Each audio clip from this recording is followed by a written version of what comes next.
Good morning. I'm so sorry about this morning. I had my phone plugged in, but it wasn't actually apparently plugged into the wall. And so I had 3 alarms set and my phone was dead. So it's just a vote for getting a real alarm clock.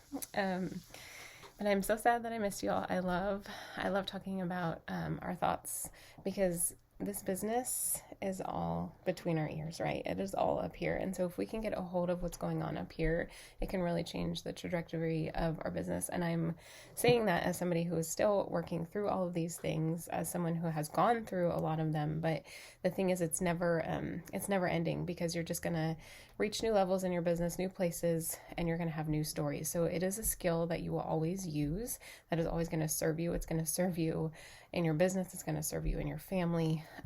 Our thoughts are so powerful. And so learning how to take them captive is a big deal. And I love actually that there's scripture about it. Like God knew what goes on in here. And so I believe he has given us tools to be able to combat that. And so I was just going to share a couple scriptures that I love that talk about that real quick. So Romans 12:2 says, "Do not conform to the pattern of this world, but be transformed by the renewing of your mind." Most of the thoughts that come through here are negative. So many of them are also automatic. So many thoughts we don't even realize we have until we take the time to step back and slow down and actually start really paying attention to them, because our experiences, our relationships, like all of these things have shaped us to be who we are. And those have determined like these thought patterns that we have wired that can really hold us back from living our best life, the things that God has called us to. And so Psalm 139:23 says, "Search me, O God, and know my heart. Test me and know my anxious thoughts." And so if we ask him, he can show us. Sometimes I feel like we don't even know, you're just stuck like, well, I'm not doing the things, but I don't know why. God will show you. 2 Corinthians 5:5, "Take every thought captive and make it obedient to Christ." So a lot of these thoughts that we have coming through our heads are little lies. Like they aren't truth. And so we can measure them against truth. And that is so powerful. And so our brain is really working to keep us safe. Like that's its job. It doesn't want us to step out of our comfort zone and do scary things. And so as soon as we start to go down those roads, it's like, stop. And then we do all these things to try to keep ourselves safe, because our brain is telling us it's like danger, danger. And so really, like our thoughts, dictate our feelings, and our feelings dictate our actions, and our actions dictate our results. And so if we can get to the core, the root of our thoughts, we can just really do some awesome stuff. And so the thing about it is, you'll hear a lot, I think, too, even just like all these affirmations. But I think personally, it's deeper than affirmations, because sometimes, maybe, and I'm not saying they're wrong, but sometimes I feel like people will talk about just having all these positive affirmations. But if it's not a thought that your brain isn't going to believe, it's actually not going to be that powerful. So like, I'm trying to think of a good example. I feel like with social media, everybody's like, be an expert. Like you need to like niche down and like be an expert in one thing. And so my brain is like, you are not an expert. I have nothing to share. And I've really just like shut down in that whole thought process. So I couldn't tell myself every morning that I'm an expert in XYZ. Like my brain would just be like, you're not an expert in that. But what my brain can believe is that, I'm not an expert in XYZ, but I have learned some things along the way, and that I do have some value that I could offer that might help somebody out, right? Like that is a much more believable thing. And I don't know if that was the best example, but I think sometimes people are like, oh, just write all your affirmations down. But if your brain can't believe those thoughts, they're actually really not going to like serve you and change your thought patterns. And so I am going to go through the core IPA part that is in your book. It is page, and Kelly went through this, so you feel free to skip this. This is on page 9. And what I really wanted to do was get interactive with you all and just talk about like, okay, so when there's no wrong feelings, right? Like sorry, I had a call. There's no like right or wrong feelings. Like your feelings are just data. So however it feels is okay. We all have those kinds of feelings and these fears, and we get anxious about certain things, and we're like, well, I don't want to do that, so there's nothing wrong with anything that comes up. It's just, it's data for you. And so, when you say post on social media, I would think about, and this is what I want you to do, is to write down like some of the thoughts you have about posting on social media. Like, how does that make you feel? Somebody's like, go do a social media post, or you need to post on social media every day. It might bring up some overwhelm. You might be like, gosh, that's so overwhelming. You might be like, I don't know where to post. There's too many platforms. I don't have anything to say. There's a lot of thoughts that might swirl around. Nobody pays attention to my posts. Like, I don't get any likes. I don't get any comments. Like all these little thoughts. So I want you to take the time to write down like maybe like your top 2 or 3 that continue to resurface when you go to post on social media. And you don't have to do anything with them. Like, this is just creating awareness so that when you go to do something, you know that these thoughts are going to like come up. Because if you know they're going to come up, you can start to combat them. You can start to like step into them, change them, and really just, do the things because you're aware of the thoughts that are holding you back. And so then you can start to change your actions that you do, and give your brain new thoughts. And so when we talk about reaching out, you're like, okay, you need to reach out to 10 people today, like immediately. What are the thoughts that flood your mind? It might be, I don't have anybody, like I don't have anybody else to reach out to. It could be, I don't want to be spammy. I'm afraid to be that girl. It could be like, I don't want to cold message people. It could be, I don't know, maybe you just are afraid to reach out to a certain person, because maybe they're like a dream teamer. And so you're just like, oh my gosh, she'll never want this. There's no way, like I can't tell her about it. Or maybe it's even thinking somebody is like, I don't know, like farther along than you, that you're like, well, why would they do this with me? Like you might hold them at a place that's kind of like up here where you're like, well, they're really amazing, like at what they do. And, you're scared to reach out to them because they are successful. So whatever thoughts that come up when we talk about reaching out to people, you're going to write down like your top 3 that come up, because it's very likely that there's a pattern with that. When we talk about follow-up, how does that make you feel? Are you, like, I know this was one that I had a long time ago. I was afraid to bug somebody, but I'm like, now I look at it as customer service. Like, if we've had a conversation, like I'm serving them by coming back and checking in and seeing how they're doing, and if it's something that they want now. So, maybe it's just even just confusion where you're like, well, I don't know, like how often is too often? Like, last time they ghosted me, so they ghosted me. They don't want what I have. How do I go back into that person? I can't ask them again because they didn't respond to my last message. So there's all these different pieces of it. So when we talk about follow-up, what are the thoughts that go through your head that kind of hold you back from doing the thing?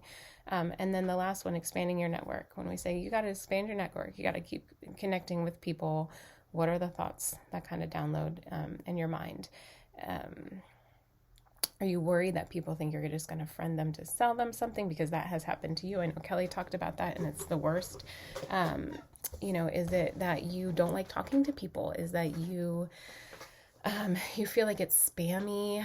Maybe you struggle to do it in person, where you're like, okay, well, if I had a conversation with somebody, like, I can't ask to connect with them on social media because they might think I'm weird, like whatever it is.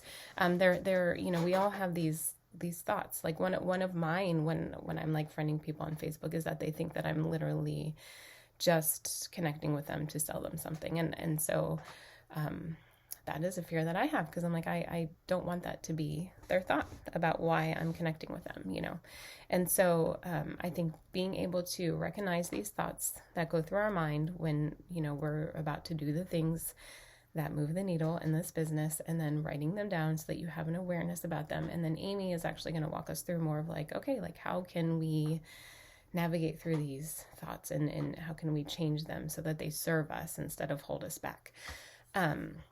And so the dots part in that book is really just like how you buffer. So you'll notice that the feelings that come up, they generally lead to actions, aka buffering, or like inactions, right? And so knowing the way that you buffer or you don't do the things is actually really helpful too, so that you could just like, I feel like awareness is everything, because if you have the awareness, then you can start to make changes. And so DOTS is just this easy acronym to help you identify some of the buffers or actions that you take when these feelings bubble up and you're like, I don't want to do the thing. And so the first one, the D, stands for distractions.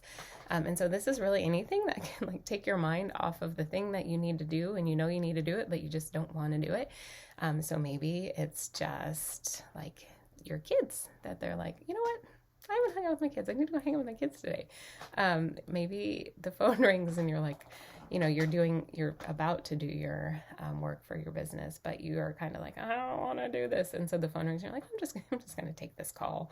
And so then, you know, just distracts you from the work, and then the call's over, and then you have other things to do. So that time slot that you had set is now gone.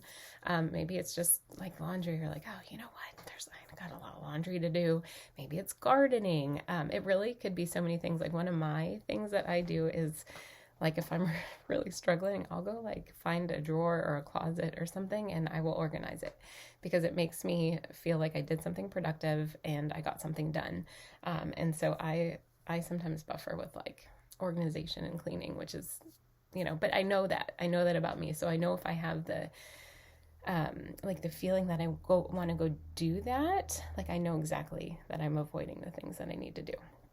Not that I don't need to organize my things, but, and so I want you to write down like the top 3 things that you do, like what distractions can you really lean into instead of doing the thing. It could be cooking. I mean, it could be really anything.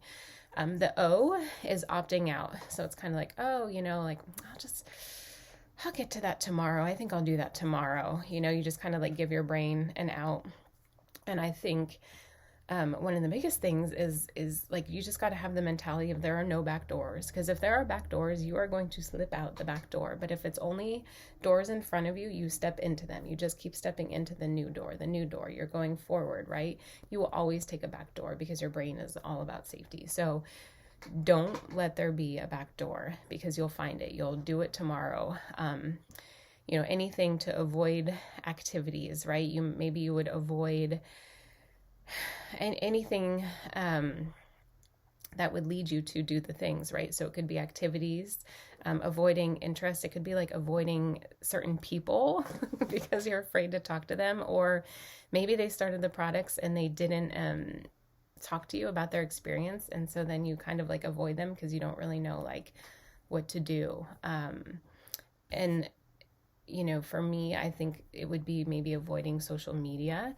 If I don't know, it's just an easy place to like not step into, right? When I'm like, oh, I don't know what to say, how to do the things, and then you just kind of like step away, you know. But you know, some people will disappear for like a week on social media. And so where are you opting out? Where are you just kind of like taking a step back and like almost like hiding from it, right? Then the T is for thinking traps. These are things in your thoughts that reoccur, like these continual little thoughts that keep coming up.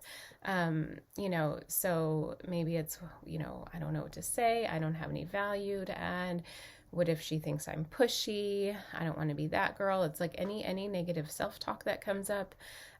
So what are the thoughts that continually circle in your brain? Like, I can't do this. I don't have what it takes. You know, it could be anything. I mean, we all have different ones. So what are those thought cycles that you get caught in? And then I would try to write down at least 3, because we all have them. And then the last one is self-defeating actions. So these are like a behavior that results in something that you actually don't want to happen. So it could be conscious, it could be unconscious, right? Like sometimes this is like the realm of like self-sabotage, right? So you might just like resort to people pleasing or overthinking or perfectionism, and then you don't do anything because it has to be perfect, and you don't ever step into it, right? This could be negative self-talk. It can be just like a sense of helplessness. Comparison would fall into here, just like comparing yourself to other people and then slinking back because you're comparing yourself, and it really is the thief of joy, right? And so you're like, well, I can't do it the way she does it. And then you just are like, well, I'm not going to do it then, maybe not taking help that people give you, blaming others. So it's easy to like blame the company or like a team or a lack of an upline or anything like that, or like you don't have success because XYZ. Disappearing on social media for weeks at a time, just really like things that would like be self-defeating, right? Like, you want to go somewhere, and then these actions really are self-defeating to get you there. And so someone had shared that on a call before, and I thought it was great to kind of like, buffering is like a really broad category, and there are a lot of ways that it looks. And so this kind of just helps you like look at the different ways that you might do it. And like, it might look different for different tasks. Like if we were like, okay, well, reach out to some dream teamers, like you might buffer that in a different way than you buffer going to post on social media. So I think awareness is everything, and really being able to just know and catch the thoughts. I know when I first started really getting into the thought work, I had in my journal, and like one of the back pages, I would just carry it with me. And anytime a thought came up, I would like write it down, because we have so many of them, and so many of them we actually don't catch. And so for your homework, I want you to really identify your thoughts, because if you can identify them, you can change them, and we'll get there with Amy. And so this is what I wrote for y'all. So identify the 2 main thoughts that you have about posting on social media, and I'll put it in the chat. Reaching out to people about the products, reaching out to people about the opportunity, following up with potentials, following up with current customers, and expanding your network. So what are the 2 main thoughts that kind of like surface for you? And if you have more than 2, write more than 2, but I want to say at least 2. And then figure out your dots, aka how you actually buffer when it comes to do the things. And so here's the questions for you. So what distractions do you fall prey to? List your top 5. Name 2 to 3 ways that you tend to opt out. What are your top 3 thinking traps? And then what are your top 3 self-defeating actions? And so that's all. I hope you have a great day. I'm so sorry to miss you all this morning. And if you have questions, just reach out.